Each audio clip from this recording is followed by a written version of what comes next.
जय श्री कृष्ण मित्रों, कैसे हैं आप सब।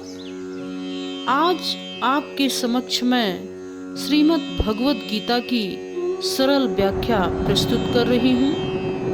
गीता अपौरुषेय परमात्मा से समुद्भूत उपनिषद सुधा का सार सर्वस्व है।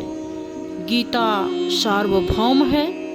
गीता किसी धर्म विशेष का ग्रंथ नहीं है, बल्कि यह संपूर्ण मानव जाति के लिए है। गीता समाधान है जीवन में आने वाली सभी समस्याओं का। अगर आपके जीवन में कोई भी दुविधा, परेशानी या धर्म संकट है, तो गीता का अध्ययन करके आप उससे निजात पा सकते हैं। गीता का अध्ययन अगर स्कूल में विद्यार्थियों के लिए अनिवार्य कर दिया जाए, तो विद्यार्थी जीवन में आने वाली तमाम तरह की दुविधाओं से बच सकते हैं। जैसे विषय चयन को लेकर दुविधा, करियर के विविध विकल्पों को लेकर दुविधा, विद्यार्थी परीक्षा के दौरान तनाव का प्रबंधन कैसे करें, पढ़ाई में एकाग्रता कैसे लाएं, विद्यार्थी अगर परीक्षा में असफल भी हो जाएं, तो कैसे पुनः प्रयास करके ऊपर उठें व जीवन में आगे बढ़ें।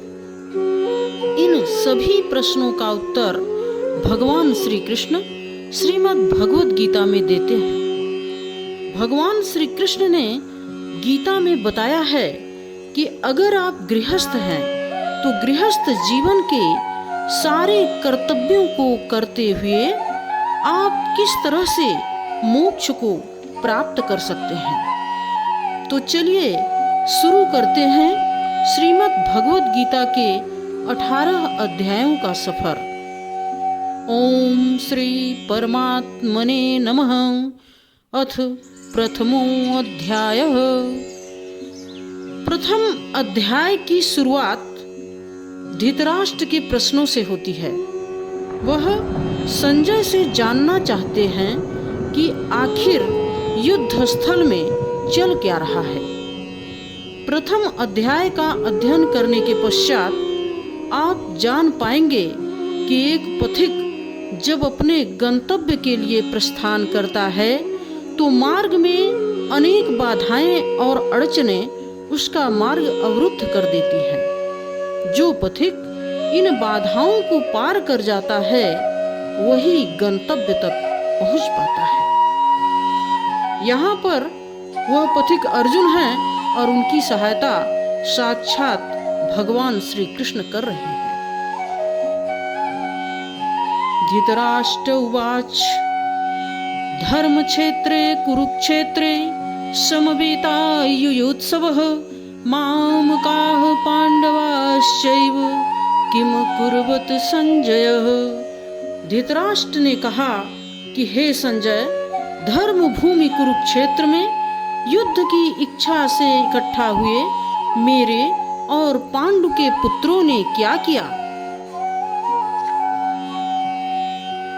संजय उवाच दृष्ट्वा तु पांडवानीकं व्यूढं दुर्योधनस्तदा आचार्यम् उपसंगम्य राजा वचनं ब्रवीत। संजय ने कहा, हे राजन, पांडु पुत्रों द्वारा सेना की व्यूह रचना देखकर राजा दुर्योधन अपने गुरु के पास गए और उनसे यह शब्द कहे, पश्यैतां पांडुपुत्राणाम् आचार्य महतीं चमूं व्यूढां द्रुपदपुत्रेण तव शिष्येण धीमता। हे आचार्य, पांडुपुत्रों की इस विशाल भारी सेना को देखिए, जिसे आपके ही बुद्धिमान शिष्य द्रुपद पुत्र धृष्टद्युम्न ने इतने कौशल से व्यवस्थित किया है। अत्र शूरा महेश्वासा भीमार्जुन समायुधि युयुधानो विराटस्य द्रुपद द्रुपदस्य महारथः।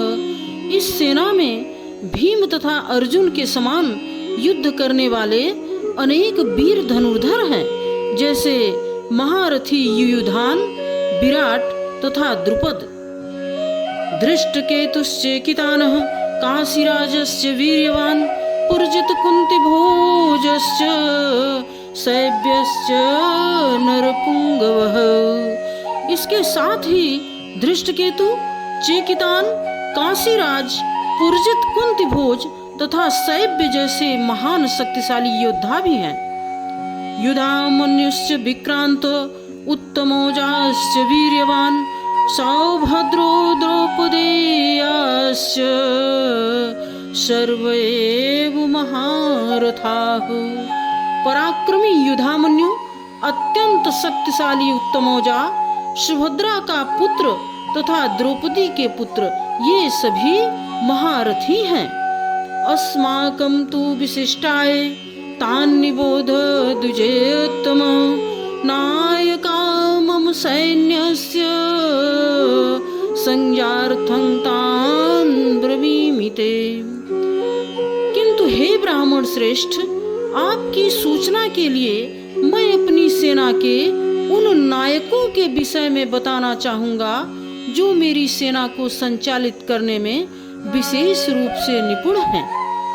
भवान भीष्मश्च कर्णश्च कृपश्च शमितिञ्जयः अश्वत्थामा विकर्णश्च सौमदत्तेस्तथैव च। दुर्योधन अपने गुरु द्रोणाचार्य को बता रहे हैं कि मेरी सेना में तो स्वयं आप हैं और पितामह भीष्म हैं, कर्ण हैं, कृपाचार्य हैं, अश्वत्थामा, विकर्ण तथा सोमदत्त का पुत्र भूरिश्रवा हैं, जो युद्ध में सदैव विजयी रहे हैं। अन्ये च बहवः शूरा मदर्थे त्यक्त जीविता नाना शस्त्र प्रहरणा सर्वे युद्ध विशारदा। ऐसे अन्य अनेक वीर भी हैं जो मेरे लिए अपना जीवन तक त्यागने को तैयार हैं। वे विविध प्रकार के हथियारों से सुसज्जित हैं और युद्ध विद्या में निपुण भी हैं। अपर्याप्तम तदस्माकं बलं भीष्माभिरक्षितं पर्याप्तं तद्मे तेषां बलं भीमाभिरक्षितं। दुर्योधन कहते हैं कि हमारी शक्ति अपरिमेय है, क्योंकि हम सभी पितामह द्वारा भली भांति संरक्षित हैं, जबकि पांडवों की शक्ति भीम द्वारा संरक्षित है और वह सीमित है। यहाँ दुर्योधन ने तुलनात्मक शक्ति का अनुमान प्रस्तुत किया है। वो सोचता है कि अत्यंत अनुभवी सेना नायक भीष्म पितामह के द्वारा विशेष रूप से संरक्षित होने के कारण उनकी सशस्त्र सेनाओं की शक्ति अपरिमेय है। दूसरी ओर पांडवों की सेनाएं सीमित हैं, क्योंकि उनकी सुरक्षा एक कम अनुभवी नायक भीम द्वारा की जा रही है, जो भीष्म की तुलना में नगण्य है। अयनेषु च सर्वेषु यथा भागमवस्थिता भीष्ममेवाविरक्षन्तु भवन्तः सर्वैव हि। दुर्योधन कहते हैं कि इसलिए सभी सैन्य समूह अपने अपने मोर्चे पर खड़े रहकर सभी निसंदेह भीष्म पितामह की ही रक्षा करें। तस्य संजनयन हर्ष कुरुविद्ध पितामह सिंहनादं विनद्योच्चै शंखं दद्मौ प्रतापवान। तब कुरुवंश के वयोवृद्ध परम प्रतापी एवं वृद्ध पितामह ने सिंह की गर्जना के समान ध्वनि करने वाले अपने शंख को ऊंचे स्वर में बजाया, जिससे दुर्योधन के हृदय में हर्ष उत्पन्न हो गया। ततः शंखाश्च भैर्यश्च प्रणवानक गोमुखाः सहसैवाभ्यहन्यन्त सशब्दस्य तुमुलो भवत्। तत्पश्चात शंख नगाड़े बिगुल तुरही तथा सींग सहसा एक साथ बज उठे। यह समवेत स्वर अत्यंत ही कोलाहल पूर्ण था। ततः श्वेतैर्हयैर्युक्ते महति स्यन्दने स्थितौ माधवः पाण्डवाश्चैव दिव्यौ शंखौ प्रदद्मतु। दूसरी ओर सफेद घोड़ों द्वारा खींचे जाने वाले विशाल रथ पर आसीन श्री कृष्ण तथा अर्जुन ने भी अपने अपने दिव्य शंख बजाए। पांचजन्यं ऋषिकेशो देवदत्तं धनंजय पौंड्रं दद्मौ महाशंखं भीमकर्मावृकोदर। भगवान श्री कृष्ण ने पांचजन्य नामक शंख बजाया, अर्जुन ने देवदत्त नामक शंख बजाया तथा भयानक दिखने वाले भीम ने पौंड्र नामक शंख बजाया। अनंत विजयं राजा कुंती पुत्रो युधिष्ठिरः नकुलः सहदेवश्च सुघोष मणिपुष्पकौ काश्यस्य परमेश्वासः शिखण्डी च महारथ धृष्टद्युम्नो विराटस्य सात्यकिश्चापराजितः द्रुपदो द्रौपदेयाश्च सर्वशः पृथ्वीपते सौभद्रस्य महाबाहु शंखान् दद्मु पृथक पृथक। हे राजन, हे पृथ्वीपति, कुंती पुत्र राजा युधिष्ठिर ने अपना अनंत विजय नामक शंख बजाया तथा नकुल और सहदेव ने सुघोष एवं मणि पुष्पक नामक शंख बजाया। महान धनुर्धर काशीराज, परम योद्धा शिखंडी, धृष्टद्युम्न, विराट, अजय सात्यकी, द्रुपद द्रौपदी के पुत्र तथा सुभद्रा के महाबाहु पुत्र आदि सभी ने अपने अपने शंख बजाए। सघोषोधार्तराष्ट्राणां हृदयानि ब्रदारयत् नभश्च पृथ्वीं चैव तुमुलो व्यनुनादयन्। इन विभिन्न शंखों की ध्वनि कोलाहल पूर्ण बन गई, जो आकाश तथा पृथ्वी को गुंजायमान करती हुई धृतराष्ट्र के पुत्रों के हृदयों को विदीर्ण करने लगी।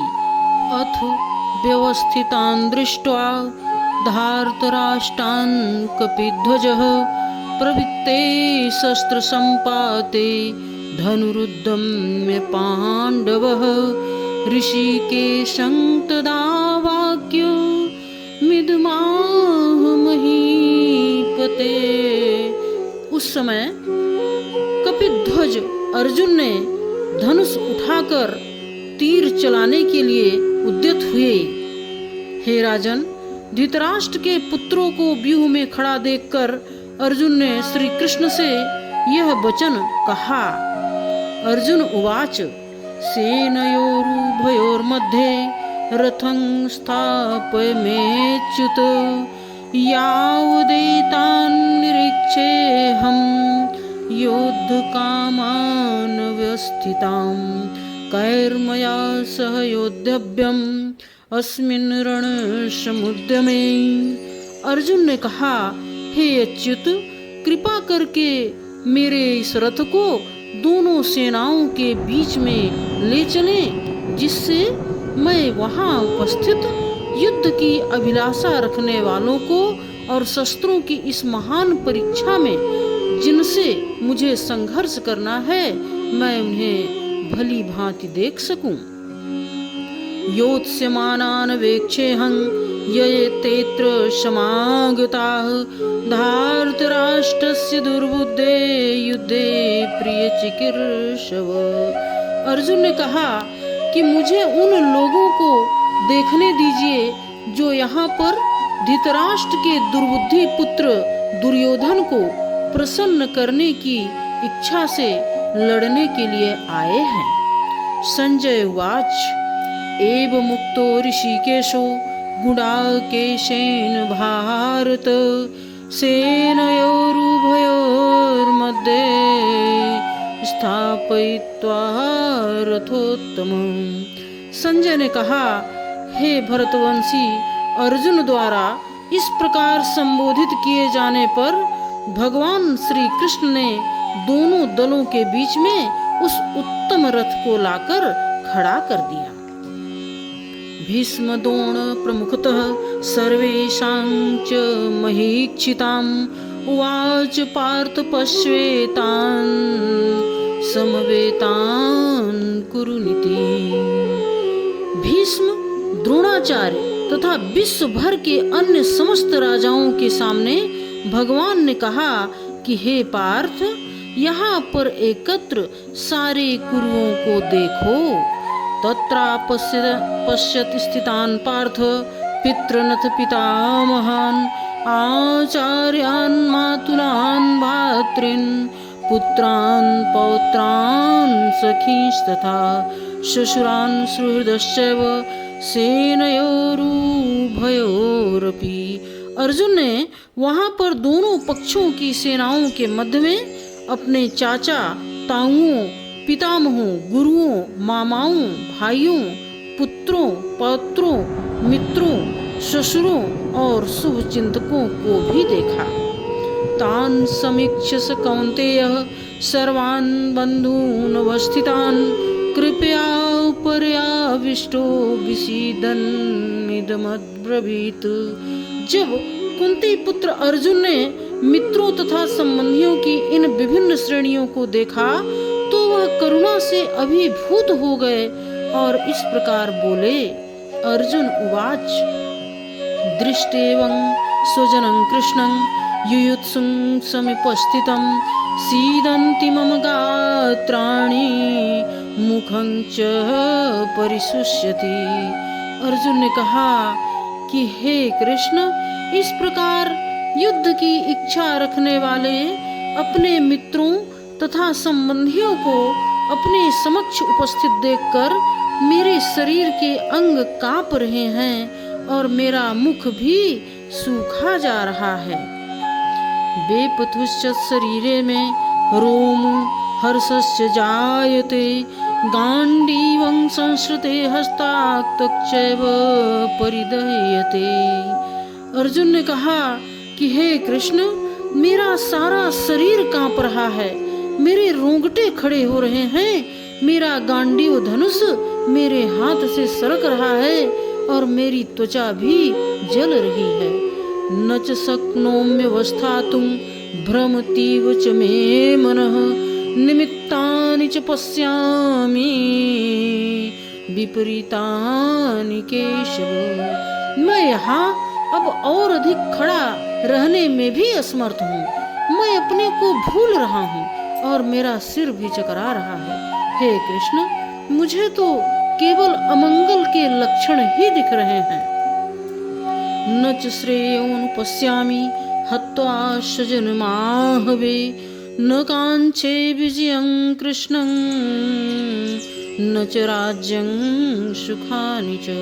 हे कृष्ण, इस युद्ध में अपने ही स्वजनों का वध करने से न तो मुझे कोई अच्छाई दिखती और न मैं उससे किसी प्रकार की विजय, राज्य या सुख की इच्छा रखता हूँ। किं नो राज्येन गोविंद किं भोगैर्जीवितेन वा ऐषामर्थे कांक्षितं नो राज्यं भोगा सुखानि च। तैमेव स्थितां युद्धे प्राणास्त्यक्त्वा धनानि च आचार्याः पितरः पुत्राः तथैव च पितामहाः मातुलाः श्वशुराः पौत्राः श्यालाः सम्बन्धिनस्तथा एतान् हन्तुमिच्छामि घ्नतोऽपि मधुसूदन। अपि त्रैलोक्यराज्यस्य हेतोः किं नु मही कृते निहत्य धार्तराष्ट्रान् का प्रीतिः स्यात् जनार्दन। हे गोविंद, हमें राज्य, सुख अथवा इस जीवन से क्या लाभ, क्योंकि जिन सारे लोगों के लिए हम उन्हें चाहते हैं वे ही इस युद्ध भूमि में खड़े हैं। हे मधुसूदन, जब गुरुजन, पितृगण, पुत्रगण, पितामह, मामा, ससुर, पौत्रगण, साले तथा अन्य सारे संबंधी अपना अपना धन एवं प्राण देने के लिए तत्पर हैं और मेरे समक्ष खड़े हैं, तो फिर मैं इन सबको क्यों मारना चाहूँगा, भले ही वे मुझे क्यों न मार डाले। हे जीवों के पालक, मैं इन सबों से लड़ने को तैयार नहीं हूँ, भले ही बदले में मुझे तीनों लोकों का राज्य ही क्यों न मिल जाए। इस पृथ्वी की तो बात ही छोड़ दें, भला धृतराष्ट्र के पुत्रों को मारकर हमें कौन सी प्रसन्नता मिलेगी।